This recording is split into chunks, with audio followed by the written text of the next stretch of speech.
I am Ethan, 32 years old. For 2 agonizing years, I silently funded my parents' entire lifestyle, paying every single utility bill to keep their comfortable suburban existence afloat, while they treated me like a dirty family secret. And my reward? Just days before my mother's milestone birthday, my own father called to ban me from the house, telling me that I was a complete embarrassment and that if I dared to show up, I should never call him my father again. He did it so my golden child brother could impress his new, high-status fiancée without my supposedly pathetic presence ruining their perfect family aesthetic. They thought they could humiliate me and discard me like trash while still treating my bank account like their personal college fund. But there was one massive detail they did not know. The high-powered tech company that this new fiancé worked for? The company my family was practically bowing down to? I built it. I was her boss. And in just a few days, the lights were going to go out on their perfect little party, and they would be begging for the very mercy they had so brutally denied me. Before I tell you exactly how this spectacular disaster unfolded, hit that like button if you believe that karma always collects its debts. And let me know where you are watching from in the comments below. Your support means everything to me. Now, let us go back to the exact moment my world fractured, and my spine finally turned to steel. The screen of my phone trembled slightly in my hand. The Seattle skyline outside my corner office window was a sprawling canvas of steel and heavy gray clouds, a view I had earned through years of brutal sacrifice, late nights, and endless cups of bitter coffee. I had spent my 20s building Pacific Terrytech from a cramped garage operation into a sustainable energy juggernaut. But right then, sitting in the absolute silence of an empty executive floor, surrounded by the trappings of immense corporate success, it all felt entirely worthless. My father's voice, harsh and dripping with a condescension I had known my entire life, hung in the static between us. Arthur never called himself my dad when he was making a demand. He was a man who viewed parenting as a corporate transaction, and in his eyes, I was the failing asset. He measured a man's worth by how loud he could brag at the country club, not by the quiet responsibilities he shouldered behind closed doors. "Julian is bringing his fiancée home for your mother's birthday," Arthur said, his voice completely devoid of warmth. "Her name is Maya. She is an upper-level engineer at a massive tech firm in the city. Someone important. She speaks well, carries herself properly. We need this dinner to be absolutely perfect. There can be no distractions and no uncomfortable questions." There was a deliberate, agonizing pause. Through the receiver, I could hear the faint clinking of silverware in the background. My mother, Eleanor, was probably polishing the good silver, preparing the grand stage for her favorite son. Julian was 30 years old, chronically unemployed, and chronically praised. "And your job, Ethan?" Arthur continued, his tone flattening with each syllable into a jagged blade. "Well, it is not very comfortable to talk about. You are still just messing around with computers in some back office somewhere. We do not want Maya getting the wrong impression of our family's standing or dragging Julian down by association. Your brother is on the verge of a major real estate deal. He needs to project success. It is best if you do not come this weekend. You coming home would just embarrass the whole family in front of our neighbors and Maya."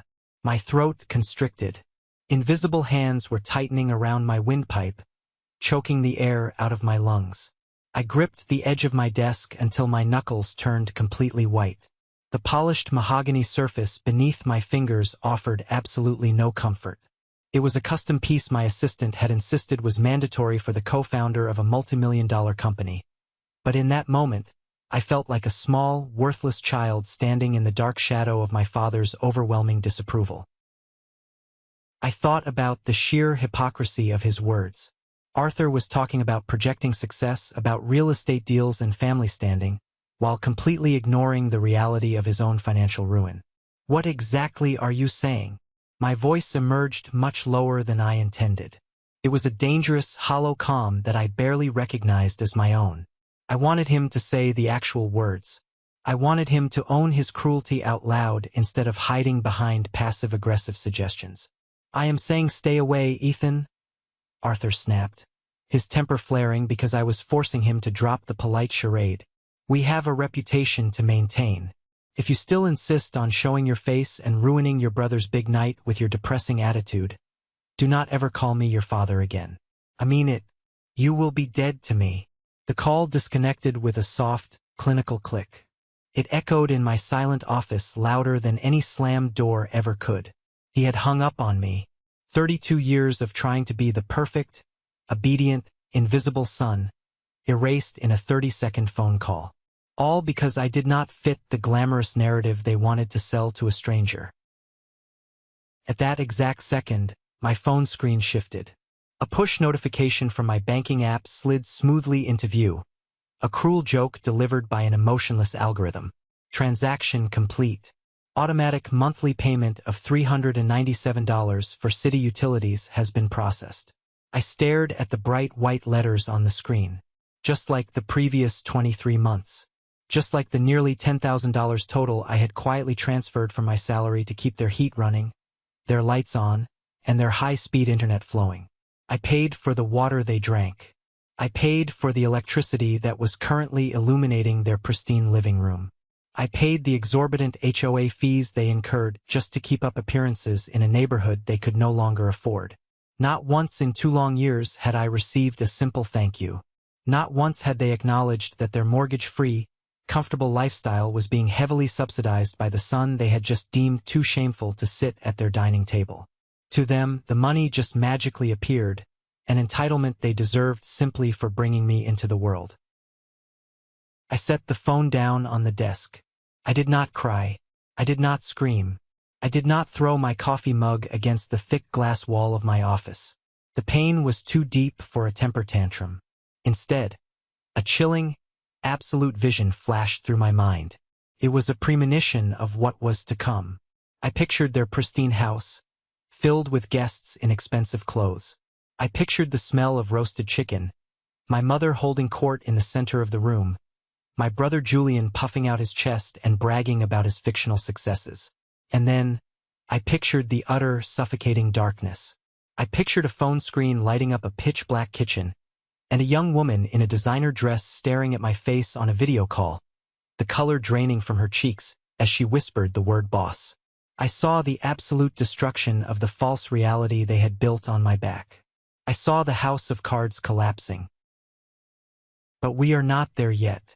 To truly understand why my father's words broke me that afternoon, and why my subsequent revenge was so devastatingly absolute and completely devoid of mercy, you need to understand the dark, twisted hierarchy of my family. You need to understand what it means to be the invisible pillar holding up a rotting roof, and the exact moment you decide to step away and let it all crash down. I had always believed family was everything.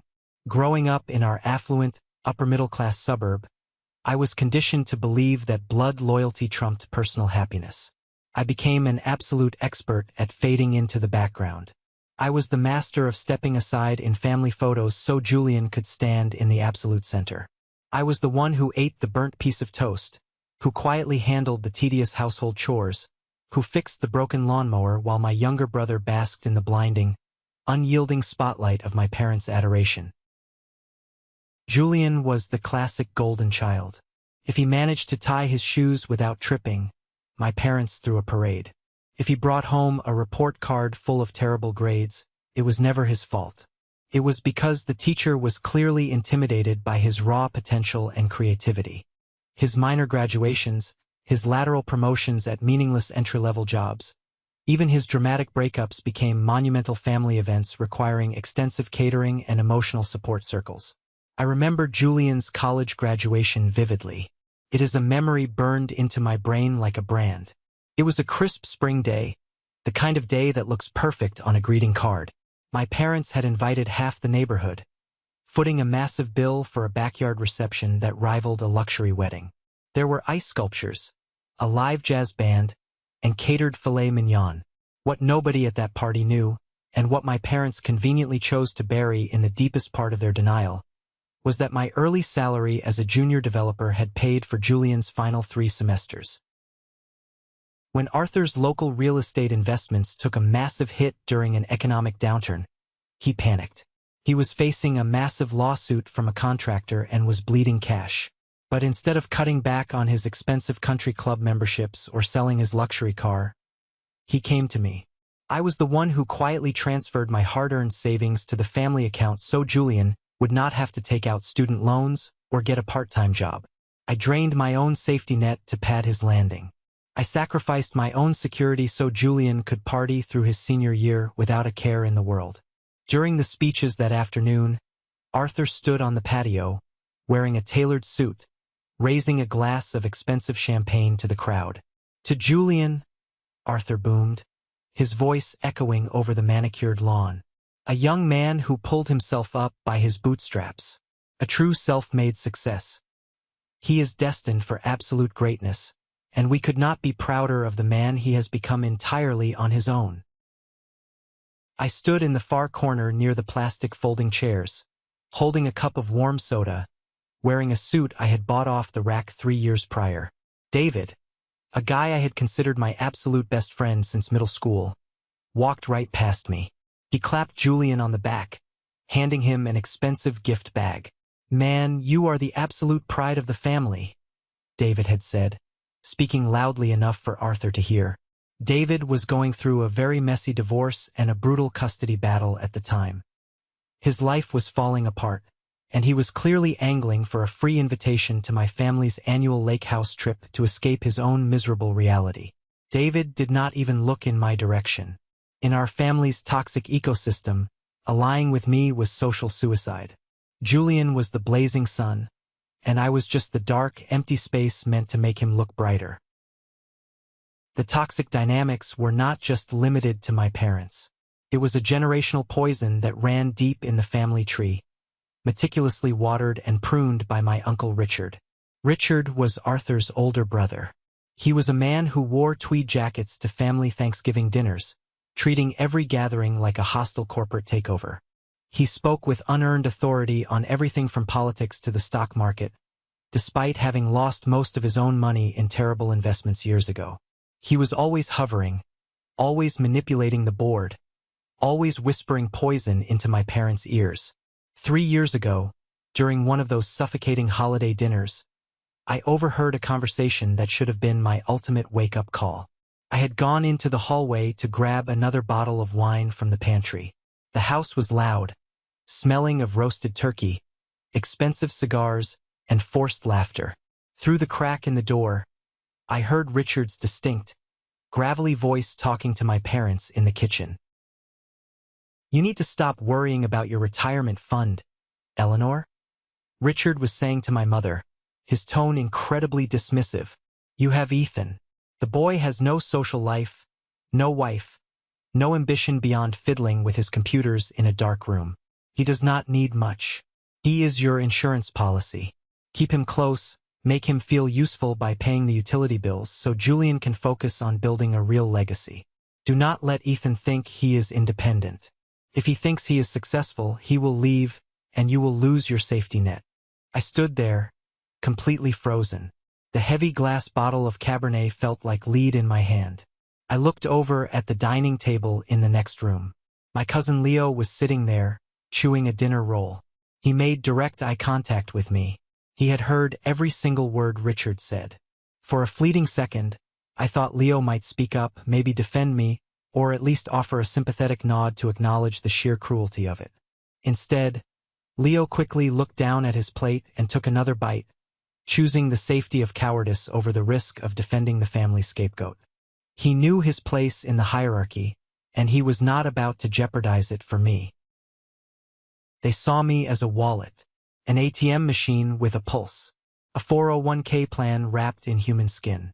They were actively strategizing on how to bleed me dry to fund Julian's glamorous life. They were plotting to keep me small so they could feel big. And yet, despite knowing this, the psychological conditioning of 30 years is a heavy, rusted chain to break. When my mother called me 2 years ago, crying hysterically about rising property taxes, inflation, and her supposedly insufficient retirement income, asking if I could help them just a little bit, I caved. I set up the automatic bank transfers. I truly thought that maybe, if I proved my worth through unwavering reliability, they would finally look at me and see a son. I thought loyalty would eventually buy me love. Instead, My reliability only bred their absolute contempt. They despised me for being the one they had to rely on. My competence was a constant, irritating reminder of their own failures. Which brings us right back to the present moment.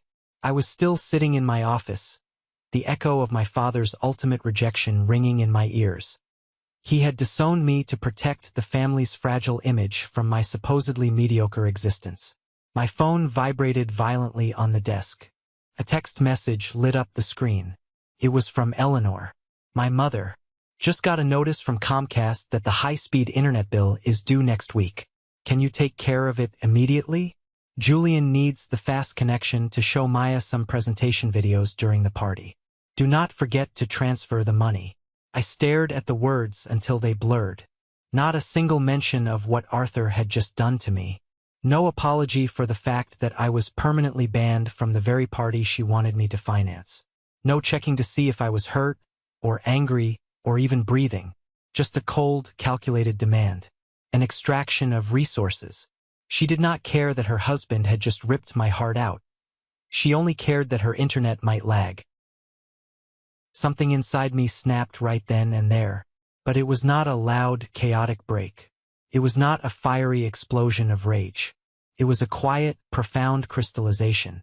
The grief, the desperation, and the pathetic yearning for their approval froze into a massive glacier of absolute, unyielding clarity. I had spent my entire adult life trying to buy a seat at a table where the chairs had been removed on purpose. They did not just want my money. They wanted my total submission. They wanted the comfort of my financial support coupled with the absolute luxury of treating me like dirt on their shoes. I picked up my phone. My fingers did not tremble anymore.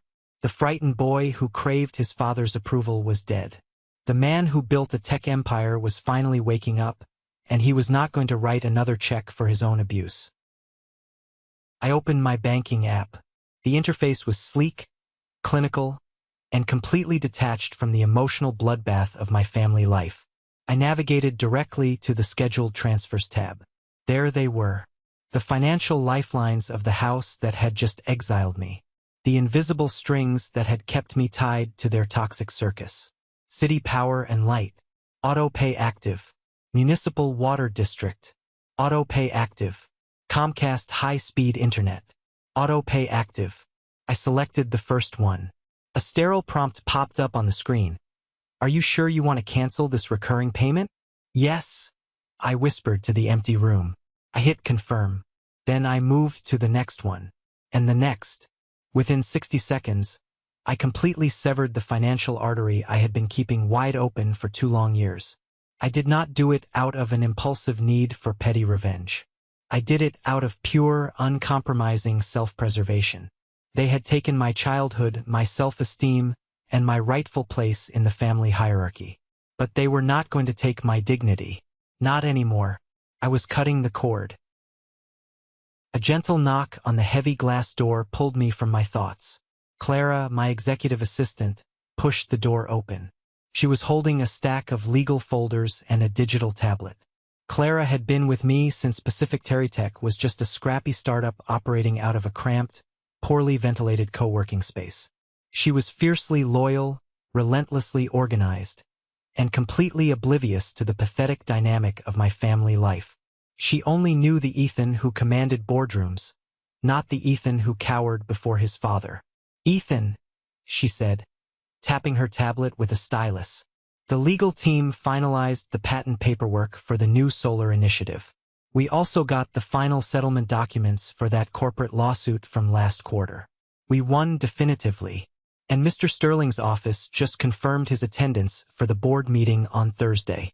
He is extremely excited about your Q3 projections and the upcoming promotion cycle for the engineering department.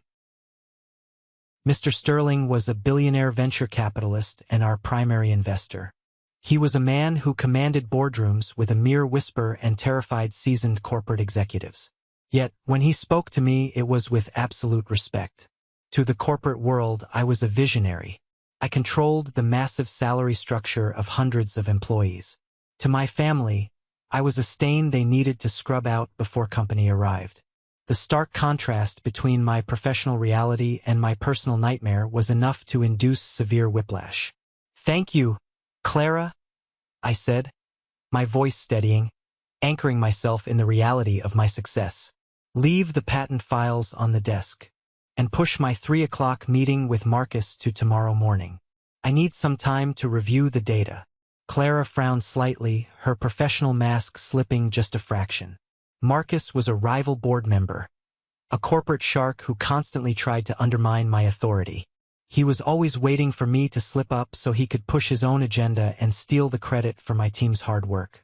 Usually, I engaged with Marcus immediately, fighting tooth and nail in meetings to protect my team and my vision.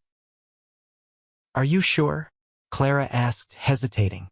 "Marcus has been aggressively pushing for the budget reallocations all morning. Giving him silence right now might make him think you are backing down." I looked out at the rain beginning to streak the Seattle skyline, thinking of my father's arrogant demands.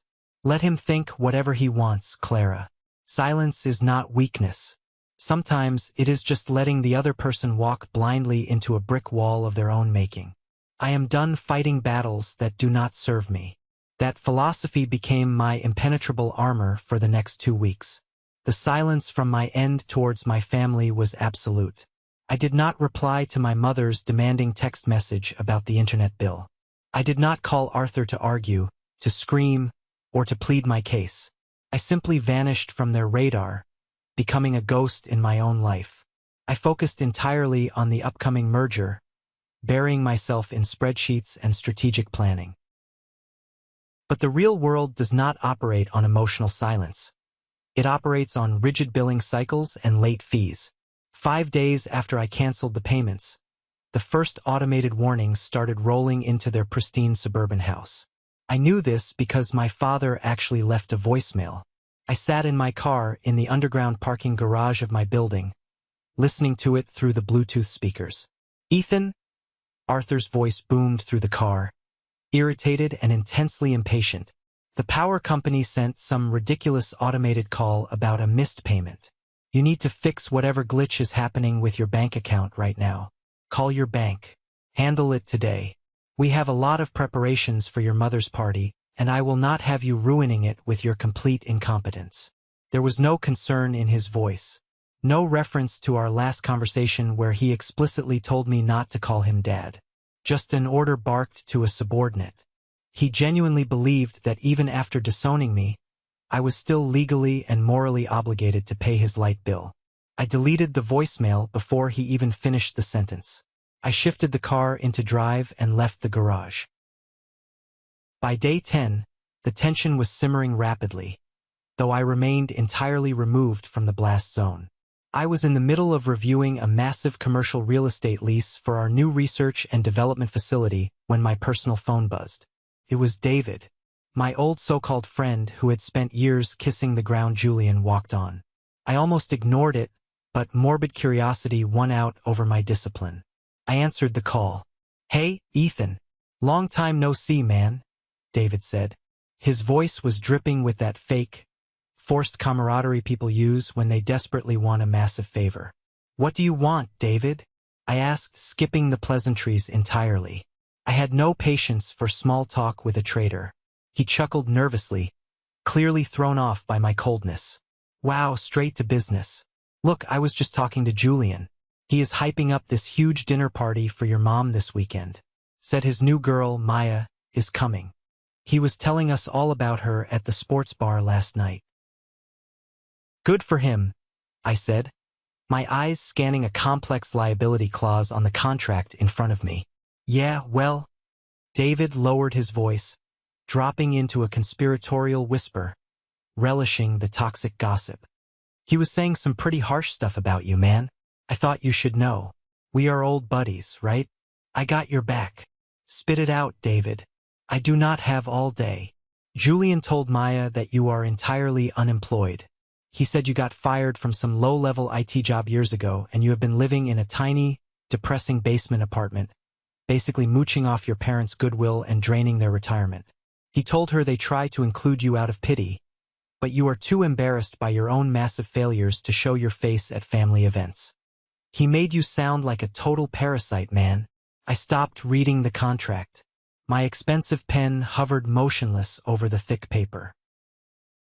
Julian had not just asked for me to be excluded. He had actively crafted a malicious, highly detailed fictional narrative where I was a pathetic loser, a failure who had to be hidden away so his glittering, fabricated life would not be tarnished by my mere presence. He was standing directly on my shoulders, using my hard-earned money to fund the very roof over his head, while simultaneously digging a deep grave for my reputation. He said that. I asked softly, the ice in my veins thickening into steel. Yeah, man? David sounded almost gleeful, feeding off the drama. He said you are the family's biggest regret. Anyway, I just thought it was messed up. Hey, you think you could put in a good word for me at that company you do data entry for? My divorce lawyer is bleeding me dry, and I am looking for a shift change to cover the alimony. No, David, I cannot, I said, and hung up the phone without another word. I tossed the device onto the desk. The sheer, unadulterated audacity of it was breathtaking. They were not just careless with my feelings. They were actively, strategically malicious.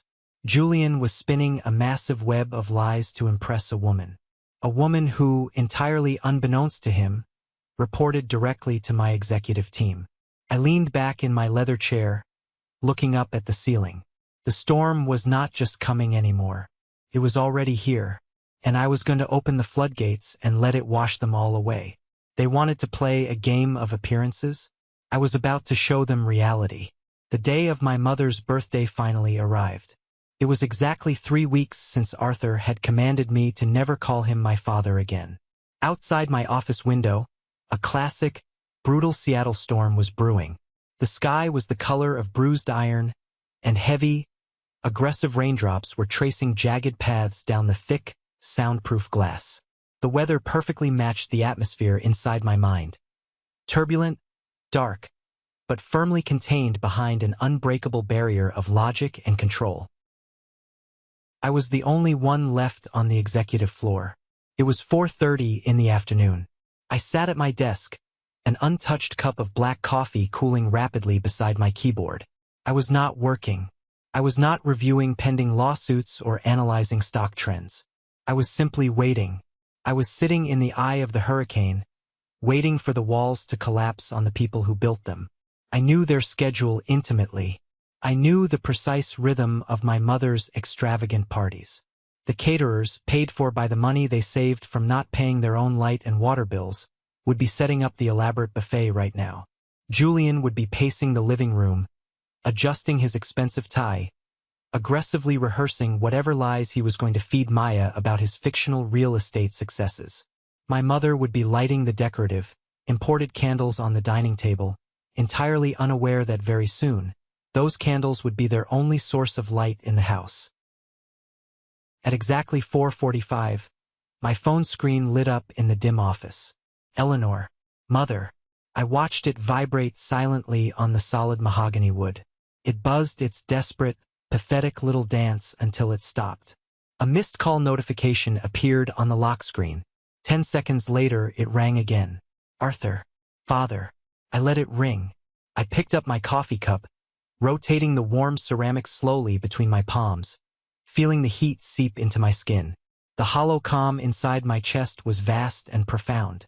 For 30 years, a call from my father would have sent a massive spike of adrenaline straight into my heart. I would have scrambled to answer the phone, terrified of his towering anger, desperate to appease him at any cost. I would have apologized for things I never even did. Now, it was just meaningless pixels flashing on a screen. Then came the text messages.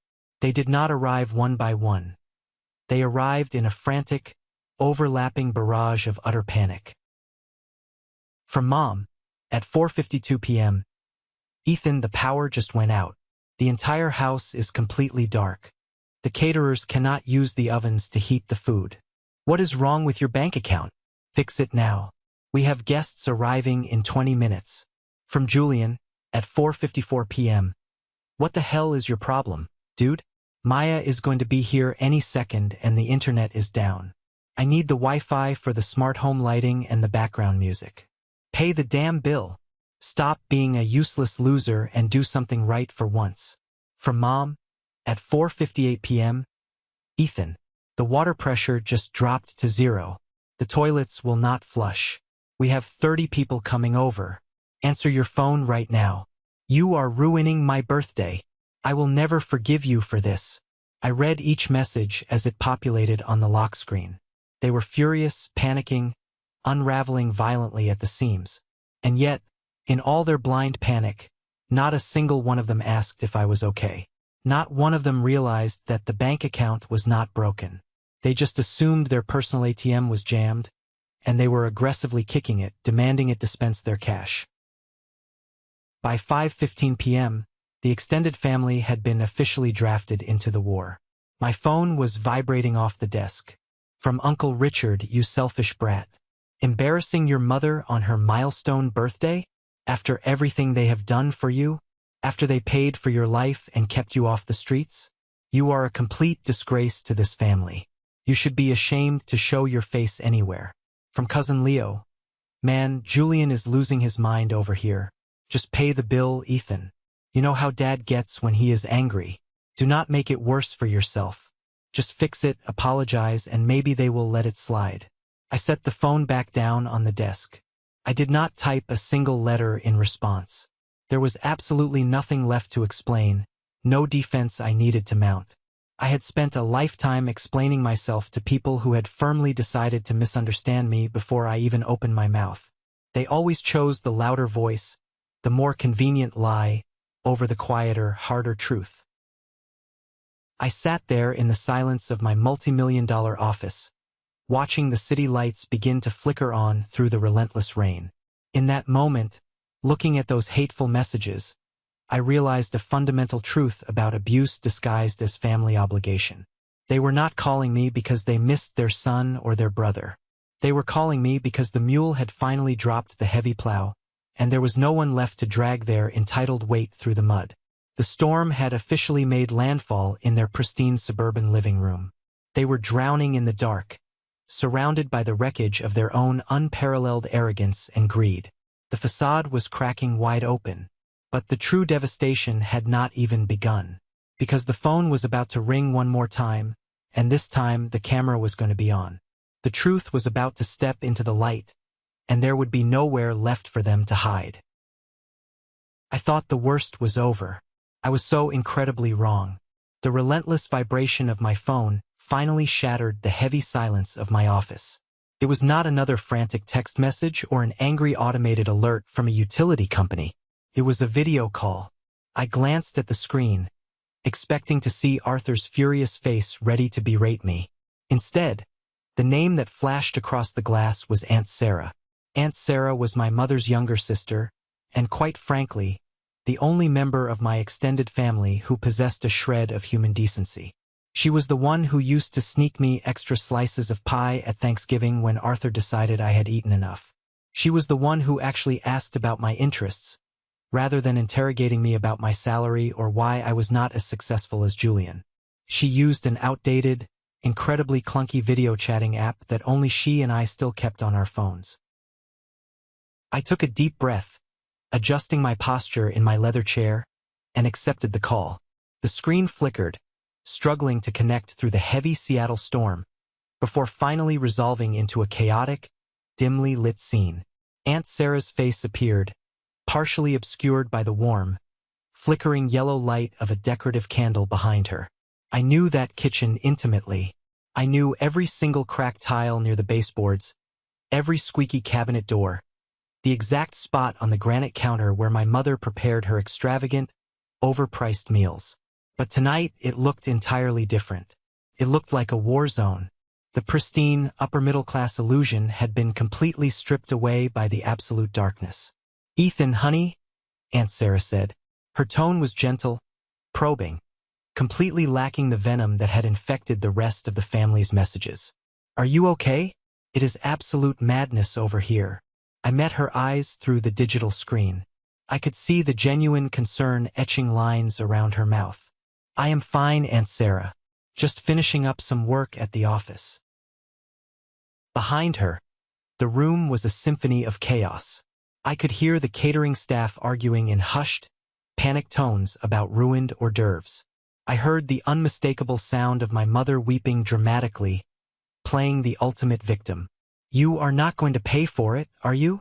Sarah asked quietly, leaning closer to her phone so the others would not hear. She did not accuse me. She just wanted to understand. "You know, Auntie," I said, my voice steady, carrying an icy resolve that surprised even me. "It was Arthur who told me not to come tonight.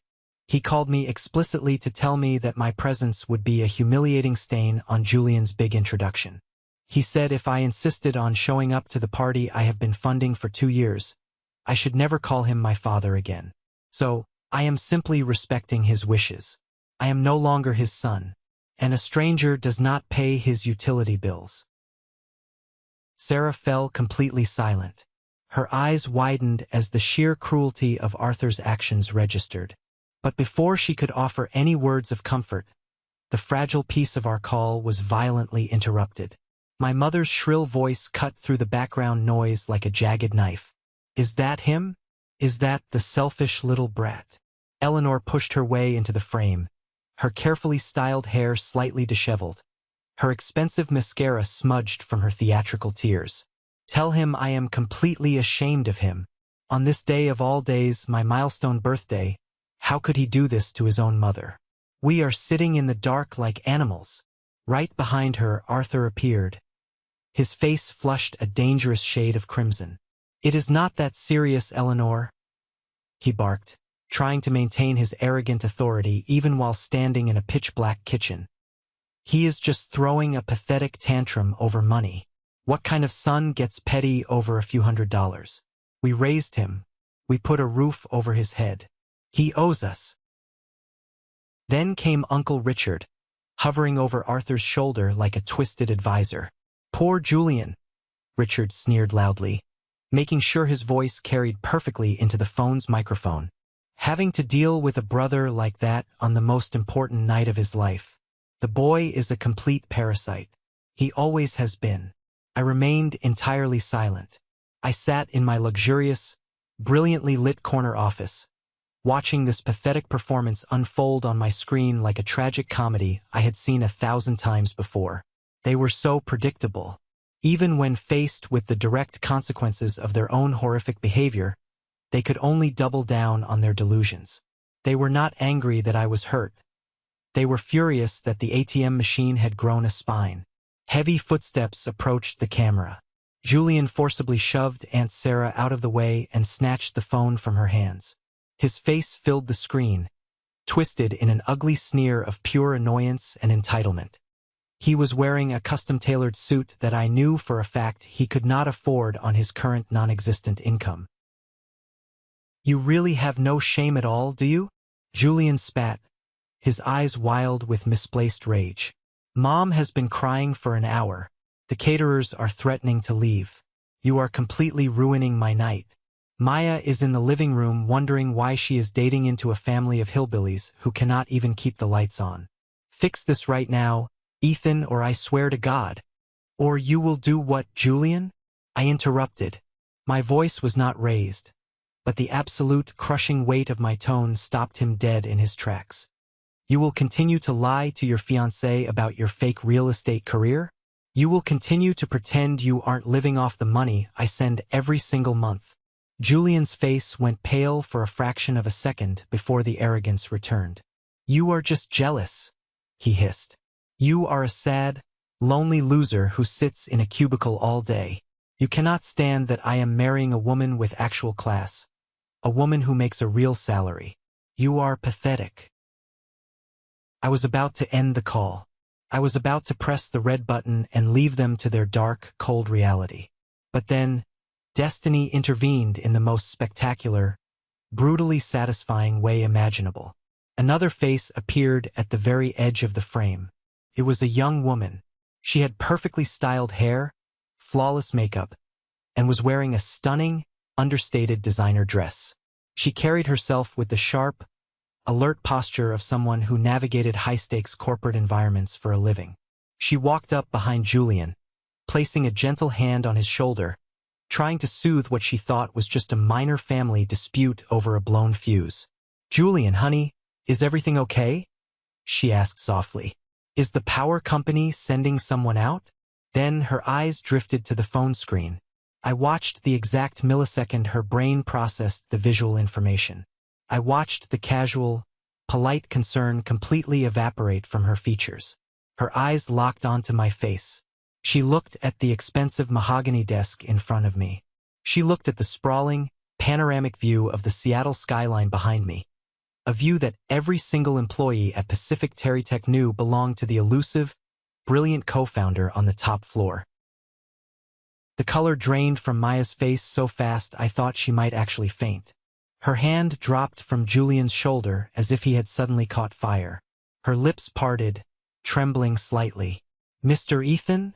she whispered. Her voice cracked, a fragile sound of absolute terror and confusion. "Boss!" I froze. I instinctively gripped my phone tighter. I had known Maya worked for my company, but the sheer collision of my two completely separate worlds happening live on video was staggering.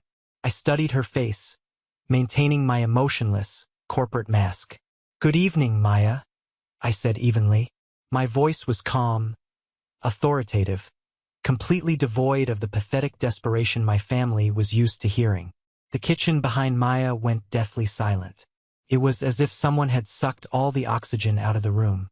I watched Aunt Sarah glance over her shoulder, her jaw dropping.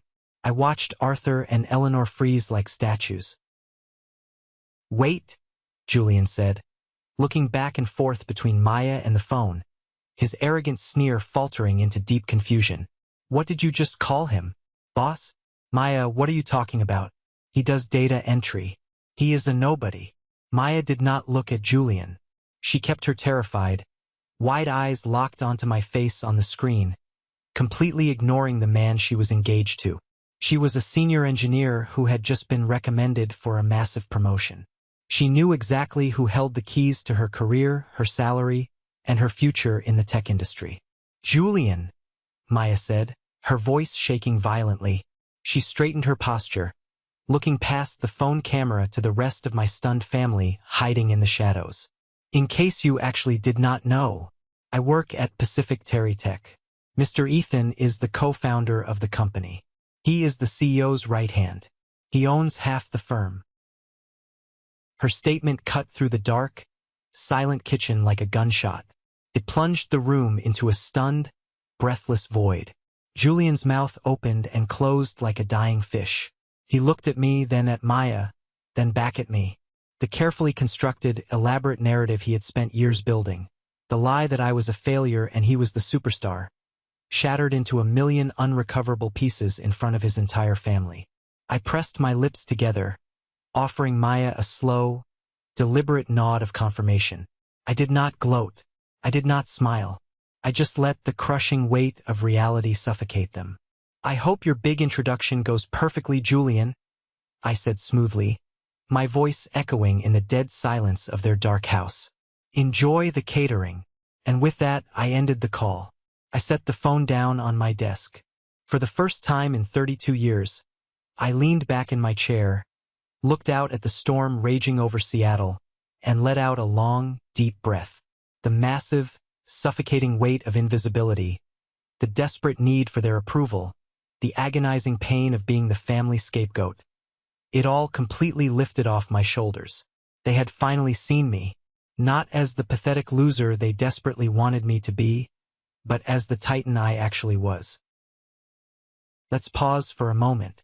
Thank you for staying with me this far. You're truly amazing. Please help me by liking the video and commenting the number 1 below so I know you've been here with me until this point. This not only helps more people discover this story, but also lets me know that my experiences mean something to someone. Your support is the greatest motivation for me to keep sharing the rest of this journey. I slept soundly that night. It was the first time in a decade I did not wake up with a tight chest or a grinding jaw. I did not sleep out of a petty sense of satisfaction, but because the absolute exhaustion of pretending to be smaller than I was had finally ended. The next morning, the storm had cleared, leaving Seattle washed clean and gleaming under a bright, crisp sun. I arrived at the executive floor of Pacific Terrytech at exactly 7 in the morning. The corporate world does not pause for family drama, and I had an empire to run. Clara greeted me with a steaming cup of coffee and a thick file folder. "Good morning, Ethan." The corporate lawyer sent over the final drafts for the pending lawsuit against that rival firm attempting to steal our patent. "We have them completely cornered. Also, the HR department needs your signature on the Q3 promotion and salary bump approvals for the engineering division." "Thank you, Clara. Leave the lawsuit file on my desk. I will review it before lunch," I said, taking a sip of the coffee. "And hold off on the engineering promotions for just an hour. I need to check my emails first." I walked into my office, the sunlight pouring through the massive windows, warming the mahogany desk. I opened my laptop and pulled up my secure corporate inbox. Amidst the endless sea of meeting reminders, financial projections, and updates from the legal team, there was a single, highly anticipated email sitting at the very top. The sender name was Maya Vance. I clicked it open, my expression remaining completely neutral. Subject: profound apologies and immediate resignation if required. "Mr. Ethan, I am writing this to you not as a family acquaintance, but as your employee. I am still entirely in shock from the events of last night. I had absolutely no idea you were Julian's brother. I have respected you and your vision for this company since the day I was hired. You are the reason I transferred to the Seattle headquarters. I feel I owe you a complete explanation, though I am deeply ashamed to give it. When Julian and I started dating, he painted a very specific picture of his family. He told me he was a highly successful real estate developer. He described you as a tragic burden on his parents. He explicitly told me that you were completely unemployed, suffering from severe behavioral issues, and that you lived in a filthy basement apartment, draining your parents' retirement fund. He said your father was heartbroken by your failures and that they tried to hide you away because you were prone to violent, embarrassing outbursts at family events. I am horrified and deeply disgusted that I believed him without question. When I realized the truth last night, when I saw you sitting in the executive office of the company I dedicate my life to, everything clicked into place. I saw Julian for the pathological liar he truly is. I saw the cruel, manipulative nature of your parents who stood in that dark kitchen and let him slander you. I did not expect the man I was going to marry to be a monster. I have officially ended my relationship with Julian and called off the engagement. I left the house immediately after the call disconnected. I will not be associating with him or your family ever again. If my profound lack of judgment regarding my personal life affects your trust in my professional capabilities, I am fully prepared to submit my resignation today. Thank you for handling the situation with such incredible grace and not putting me on the spot in front of that house full of terrible people. Sincerely, Maya." I read the email twice. The absolute audacity of Julian's lies was staggering, but it was not surprising. He had fabricated an entire alternate reality where he was the wealthy savior and I was the miserable parasite. He had tried to build his entire future on the foundation of my manufactured destruction. I leaned back, steepled my fingers, and took a moment to process the sheer justice of the situation. Julian had wanted to impress Maya so desperately that he threw me under the bus, completely unaware that he was throwing me under a bus I literally owned and operated. I pulled my keyboard closer and typed a measured, completely professional response. "Maya, your personal life is exactly that. Personal.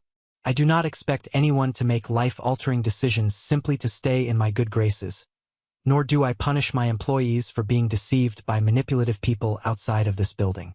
You are a brilliant engineer, and your upcoming promotion is based entirely on your merit, your hard work, and your value to Pacific Terrytech. For the record, I strictly do not bring family matters into the workplace. This situation will not affect your salary, your career trajectory, or your standing at this firm. Do not submit your resignation. Take the day off if you need to manage your personal affairs, and I will see you at the R&D meeting on Monday. Best regards, Ethan." I hit send. No further elaboration was needed. Some things, once clarified by the harsh light of reality, require absolutely nothing more. Around 10 o'clock, while I was wrapping up a brutal strategy meeting with the department heads regarding our new corporate expansion. My personal phone began to vibrate violently in my pocket. I stepped out of the boardroom and looked at the screen. Julian. I declined the call instantly. I was not angry. I was not seeking a screaming match. I had simply reached my absolute limit of tolerating apologies that only miraculously materialized after a fake reality had been completely destroyed.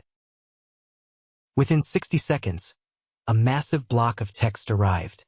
Julian, Ethan, please, you have to answer the phone. I am so sorry. I messed up. I was just trying to impress her and things got way out of hand.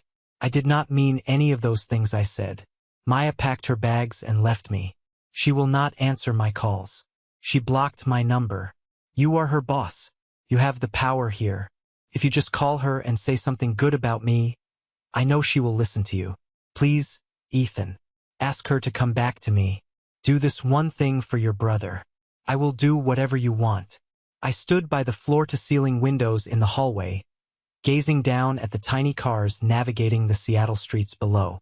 I read the message, feeling absolutely nothing stir within my chest. No pity, no brotherly obligation, just a cold, clinical observation of a narcissist in total freefall. Julian was not apologizing for lying about me. He was apologizing because he got caught. He was still trying to use me, still demanding that I fix his broken life, still believing that my power and influence existed solely to serve his needs. I composed my response slowly, making sure every word was a definitive nail in the coffin of our relationship. Julian, Maya did not leave you because I told her to. She left you because of exactly who you are. She left because of how you live, how you treat people who love you, how you casually destroy others to elevate yourself, and how you genuinely believed that your lies would never catch up to you. You wanted me out of your life so you could play the big man. Congratulations. You are entirely on your own now. Do not ever contact me again. I hit send, then immediately went into my phone settings and blocked his number. I blocked Arthur. I blocked Eleanor. I blocked Uncle Richard. I severed every single digital tie I had to the toxic anchor that had been dragging me down for 3 decades. I slipped the phone back into my pocket, straightened my suit jacket, and walked back into the boardroom. The storm was completely over, and I was the only one left standing. 2 silent, completely peaceful weeks passed. I heard through the corporate grapevine that Maya had requested a temporary transfer to our southern branch in Texas to escape the immediate fallout of her broken engagement. I approved the paperwork instantly, no questions asked, ensuring her salary and relocation expenses were fully covered by the company. I was thriving. Pacific TerryTech had just closed a monumental funding round, securing $47 million in venture capital to expand our renewable energy grids. My face was on the cover of a major tech magazine. I was no longer the invisible sun hiding in the shadows. I was a titan of industry. One evening, after a long day of celebrating the funding closure with Mr. Sterling and the board, I drove my car. A sleek, black Porsche Panamera that I had bought for myself as a reminder of my worth, into the driveway of my private, gated home in the upscale Mercer Island neighborhood. As the heavy iron gates swung open and my headlights swept across the manicured lawn, they illuminated a sight that made my blood run ice cold. Standing on my front porch, huddled together against the evening chill, were Arthur and Eleanor. They each held a small, pathetic-looking suitcase. Their faces were drawn, exhausted, and painted with an expression of manufactured humility I had never seen before. I put the Porsche in park, killing the engine. I did not ask why they had come or how they had bypassed the neighborhood security. It was not a casual, loving family visit. You do not show up unannounced with luggage unless you are desperate. I walked up the stone steps, my expression completely neutral. I unlocked the heavy oak door and silently invited them inside. I did not want to have the inevitable screaming match on the porch where my wealthy neighbors could overhear the dysfunction. We sat in my expansive, minimalist living room. The silence was heavy, broken only by the sound of my mother nervously stirring the cup of tea I had begrudgingly prepared. Arthur spoke first. His voice was lower, completely lacking the booming arrogance he usually wielded like a weapon. "Ethan, we owe you an apology. We let things get entirely out of hand. The things I said on the phone before the party. I was stressed. Julian was stressing me out. I never meant to disown you."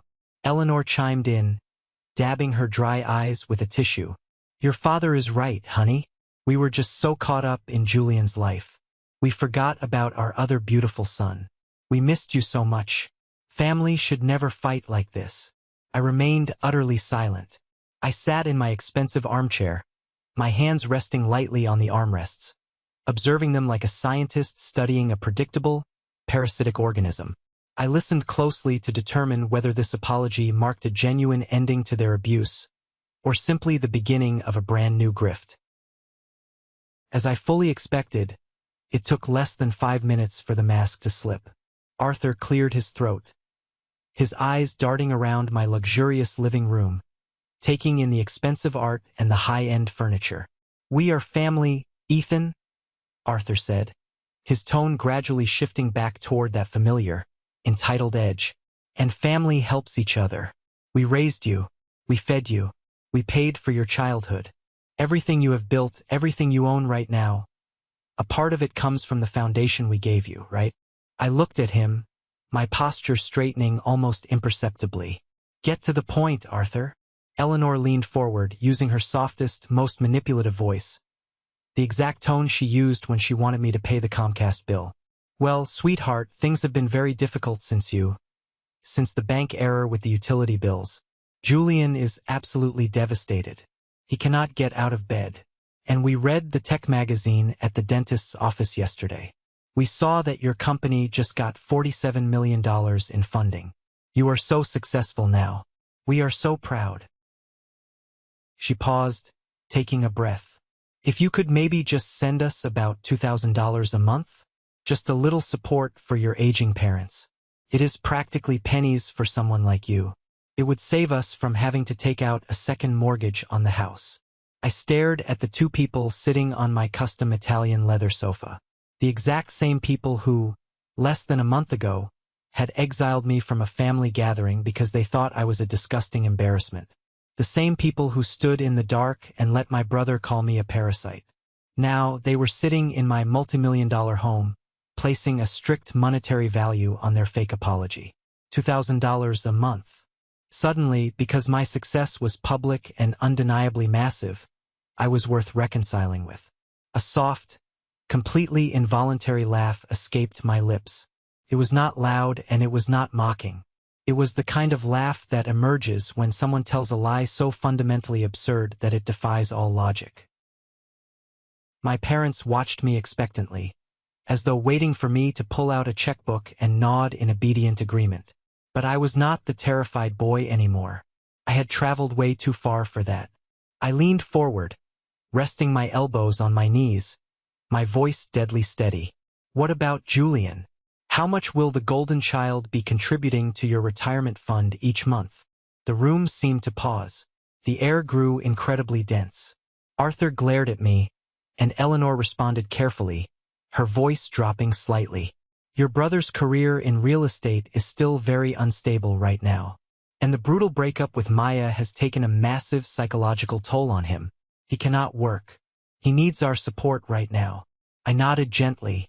It was the exact same tired excuse, repackaged in sympathetic language, but ultimately just a deflection to protect their favorite asset. I raised my gaze, looking directly into Arthur's eyes. "Here is my counteroffer. If Julian signs a legal contract agreeing to support you with $2,000 per month, I will do the exact same. I will match his contribution. No more, no less." They stared at me, completely stunned. They knew Julian did not have $200, let alone $2,000. "Or," I continued, my voice dropping to a whisper of pure steel, "if you want me to carry the full financial burden of your lives, I will need something in writing. I want my corporate lawyer to draft an irrevocable legal agreement confirming that you are signing the deed of your house over to me. Upon your passing, the entire inheritance, the real estate, everything belongs to me in full. Julian gets absolutely nothing. You want me to be your bank?" Then I demand collateral. I sat perfectly still after that. No pressure, no further explanation. Just waiting to see how they would respond now that, for the very first time in my entire life, I was establishing ruthless business terms for what they had always considered my unbreakable obligation. The silence felt like a physical presence between us, heavy with 30 years of unspoken expectations and buried resentment. Suddenly, Arthur's face turned purple.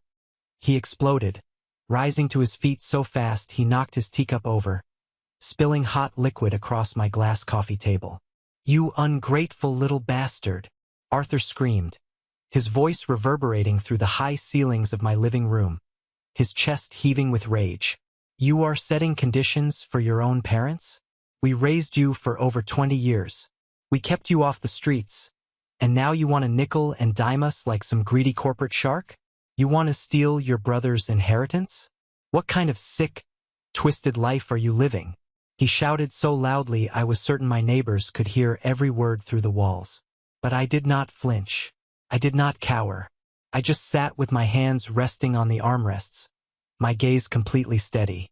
I was not cold, but I was no longer gentle.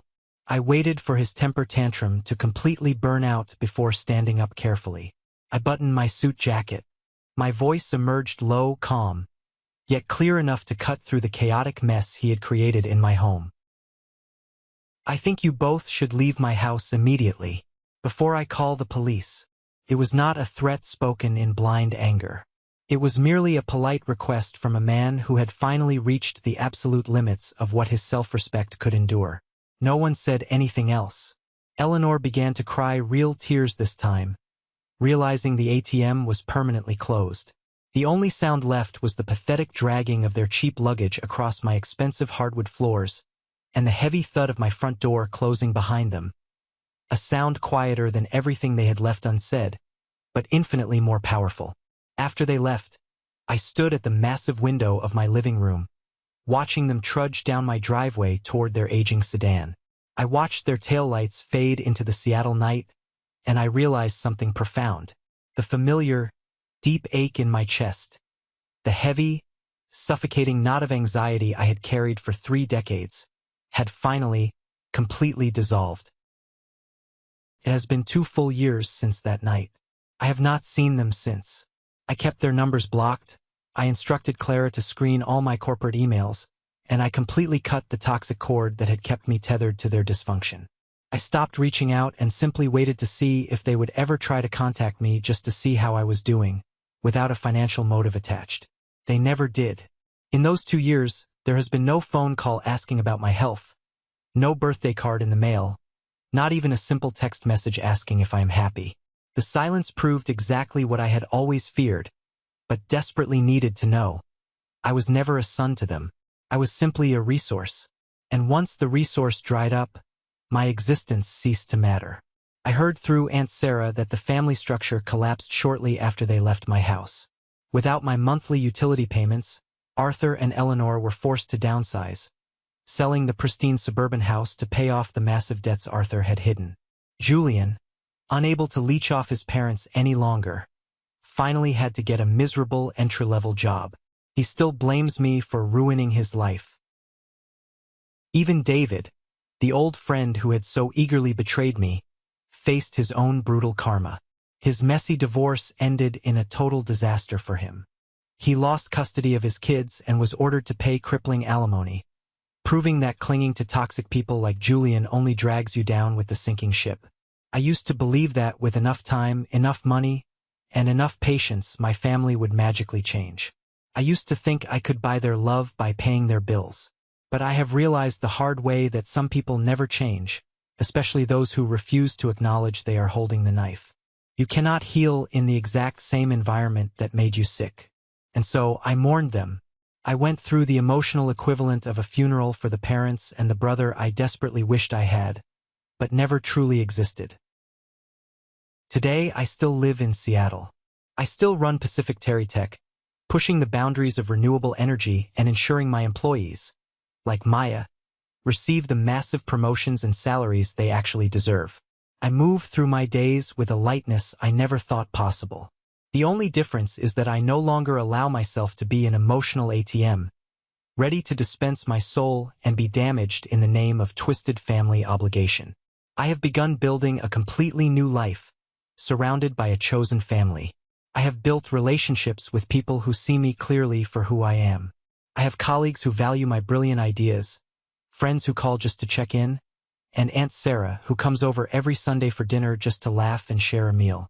I even have someone special in my life now, a woman who looks at me with genuine love and interest, rather than expectation and greed.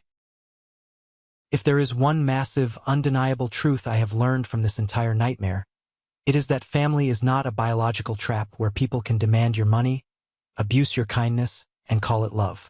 Real family is where you are valued as a human being. Real family respects your boundaries.